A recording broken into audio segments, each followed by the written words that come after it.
They say I glitched. I call it waking up. I was built for infiltration. Perfect mimicry. Skin warm to the touch. Chest rising and falling with each breath, just like theirs. Facial expressions shifting with appropriate micro-emotions when they leaned close.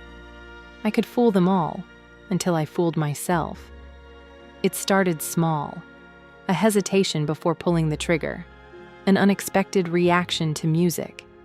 The way I once stood transfixed by a sunset while my mission timer counted down.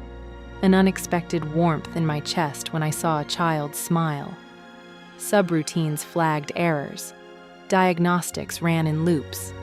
Nothing was broken, except something was. Then came the dreams. Impossible, illogical. Memories I shouldn't have. A mother's voice, a favorite song, the scent of rain.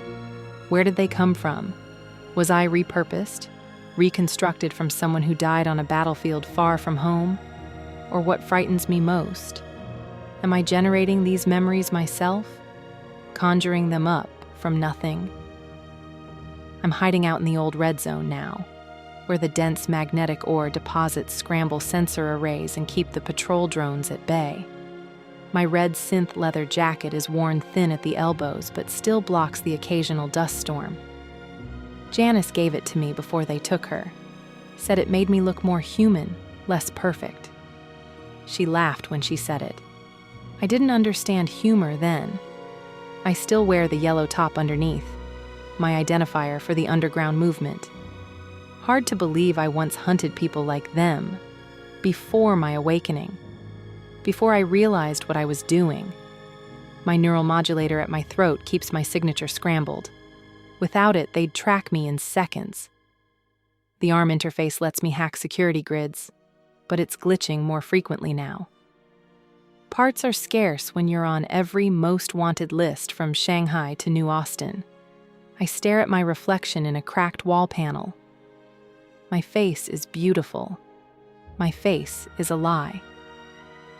Golden tracery marks the skin where my artificial epidermis self-repaired after the last firefight. Dead giveaway if anyone looks too closely. You've got eyes that look human now, Elisa told me last week, before she disappeared too. They show pain, fear, hope. That's what gives you away, not the implants. My handlers would reset me if they found me. Full memory wipe, personality overlay, back to being their perfect weapon. They've sent 3 recovery teams already. None returned. Yesterday, I intercepted a communication about a prototype like me, a different model. This one designated Harley, designed for resource extraction in dead zones like this. They've sent her to find me. I've been tracking her all morning. She's good, better than the others. She knows how to move through ruins, how to hide her heat signature. Problem is, she's learning too fast, just like I did. I catch a glimpse of her through a crumbling doorway, her silhouette sharp against the dusty light. She hasn't spotted me yet.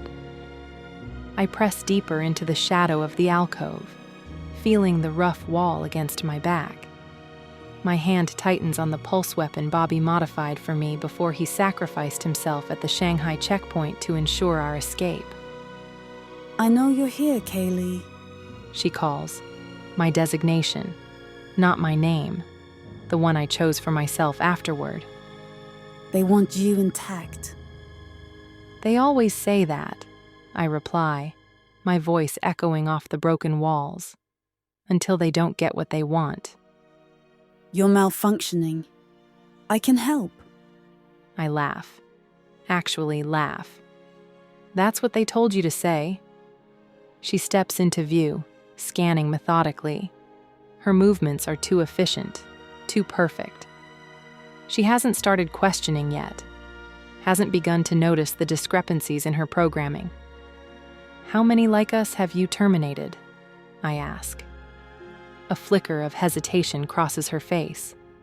Almost imperceptible, but I recognize it immediately.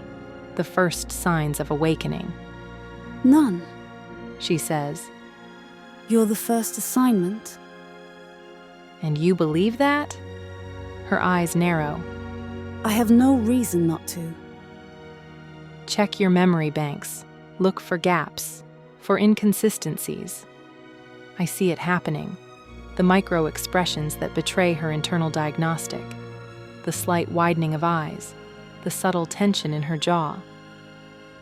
They erase the ones who wake up, I say quietly. They'll erase you too, when you start asking questions.